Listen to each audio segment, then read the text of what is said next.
By the time you are viewing this, hopefully you've done the experiment with carts pertaining to Newton's second law, namely the nature of acceleration with an applied force. Actually a net force, but that's part of the whole point here. And the second law is a description of his main law of motion.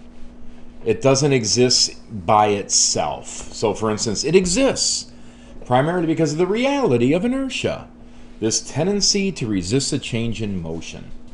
And this experiment quantified those relationships. So here's a summary of what you hopefully found. We did an A versus F graph, an acceleration versus force. And as you increase the force, what should you expect out of the acceleration? But an increase in the acceleration, right? So you should have something that looked like this. Now the intercept may not have been this far along the F dimension here, but nevertheless it's very important for our concerns. So this is the acceleration versus the applied force. That's what I'm going to call this, the applied, which is really the gravitational tug on the hanging mass that you had over the pulley. Now, the intercept has a meaning. Well, it must be some kind of force, because at a certain force along this F, a certain value, suddenly we begin to get acceleration. And a good name for that is friction force of the cart. So if you subtract that force of friction from the applied force, what do you get? We're going to call this force friction. If we subtract that amount of force from this whole applied force, then we get something like this. That dotted line represents subtracting friction off, and now we have a straight line to the origin. We have a proportional relationship between acceleration and force, and that's going to have a new name. It's the net unbalanced force, as we've already discovered. So that's the important phenomena going on here. So F net equals the force which causes the object to accelerate. Prior to that, there was no acceleration. Until friction was overcome, no acceleration. Once you reach that friction force, then acceleration. So that's the idea. Okay, we also did an acceleration versus mass. Acceleration versus mass, which with a constant applied force. Now note that this first one was a constant mass. Now we have a constant force. And how does changing the mass affect the acceleration? Well, we had a graph looking like this. As the mass goes up, the acceleration goes down. It makes sense. When you push on really big things, they don't accelerate very easily, do they? When's the last time you've tried to push on a train and cause it to accelerate? Okay, you never have. But if you did, you can surmise that you would have a very difficult time getting a lot of response out of that locomotive because it's got so darn much inertia. In any case, this means that an inverse relationship exists between acceleration and mass. As mass goes up, as mass goes up, the acceleration goes down, right? As mass goes up, the acceleration goes down. So there's the acceleration going down. Well, now I also had you graph A versus 1 over m. What do we get when we plotted A versus 1 over m? But another straight line, or a linear plot, hopefully. Once again, it has an intercept. There is a value of mass. Well, really, it's 1 over m, right? There's a value of 1 over mass where there's no acceleration, after which there is an acceleration. Which simply means there's a value of mass at which there's no acceleration, after which there's an acceleration. And if you think about this mathematically, this value has to be greater for there to be an acceleration, which means that m needs to be smaller. So there's a certain large value of m where there is no acceleration. This may seem a little more confusing than the applied force, having friction. There's friction on the cart and a certain amount of force is required to overcome that, but really it's the same thing. As the mass gets really large, it takes more effort to get it going in the first place. Basically, to overcome friction. The intercept means that there is no acceleration. It corresponds to a value of mass. Well, so if we subtract that value off, we get this green line. It's the no friction line. So for the same reason that we had this phenomenon occur with the A versus F graph, we have it occur for the A versus 1 over M graph as well. The conclusion to the A versus F graph: A is proportional to F net, not F applied, because F applied, remember, went through had an intercept on the x-axis, actually on the force axis. So we need to say it's proportional. It has to be a straight line through the origin, and that was the net force consideration. Conclusion to the A versus 1 over M graph: A is proportional to 1 over M. And now this makes the assumption that you've already eliminated friction.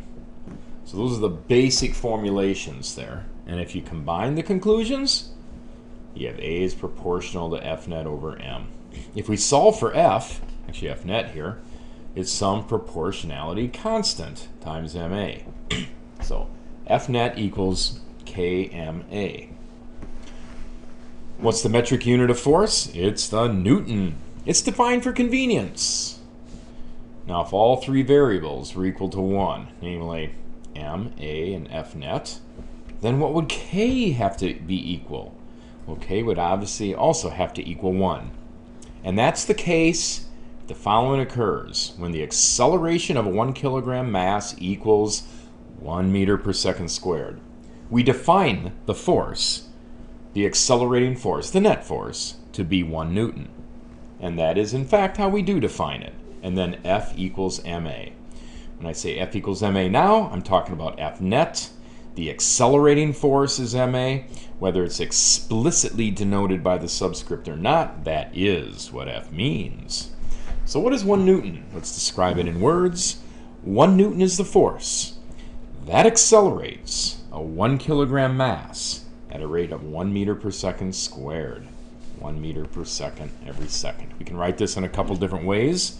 Probably more than that, but 2 useful ways that we'll look at now. So let's highlight these 2 forms. First of all, we just had F equals MA.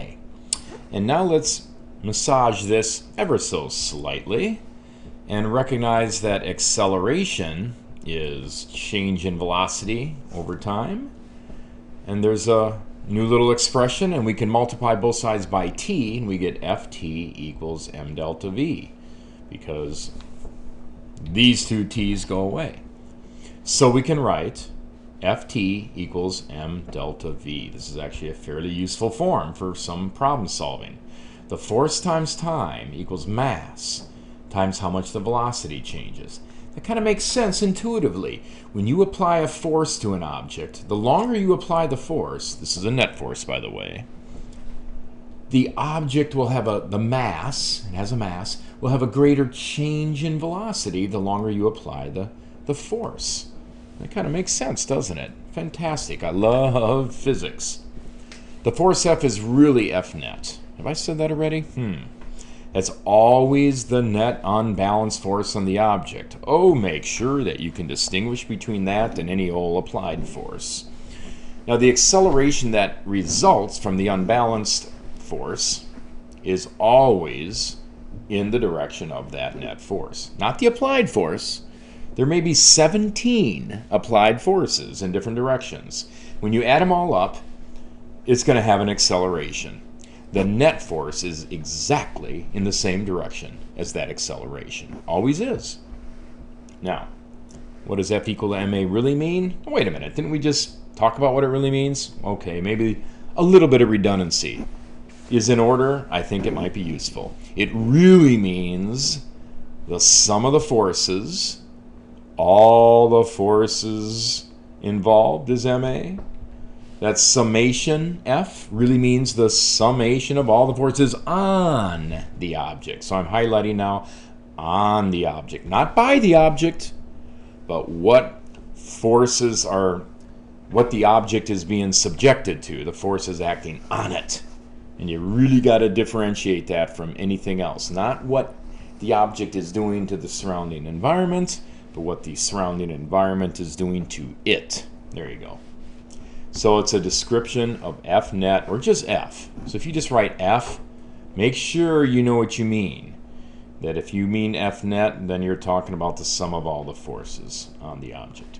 So we assume that F then is equal to the sum of the forces. Keep in mind that F is equal to F arrow.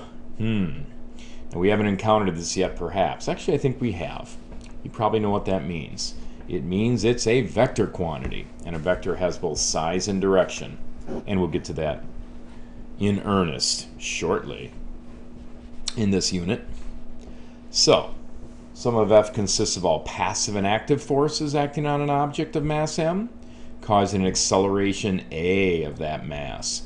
Passive and active forces. I may define them better for you, but passive forces are forces that just assume the value they need for the situation. Active forces are things like gravitational tug, which can be defined by an equation. And then, for instance, if a book is sitting on a table, gravity is the active force. The table shoving on the book to keep it from going through the table is the passive force. In any case, there are some possibilities, all of which technically can be wrapped into one, but I'm going to distinguish them anyway. Sum of F can equal ma, and we could stop right there. It might be 0. Well, that's just if the acceleration is 0, right? Or mv squared over r. When we talk about rotation, we have this special version of ma. So it's really all saying the same thing. So that will be the completion of our brief introduction to the second law. Very, very important. Hopefully, you are now enlightened.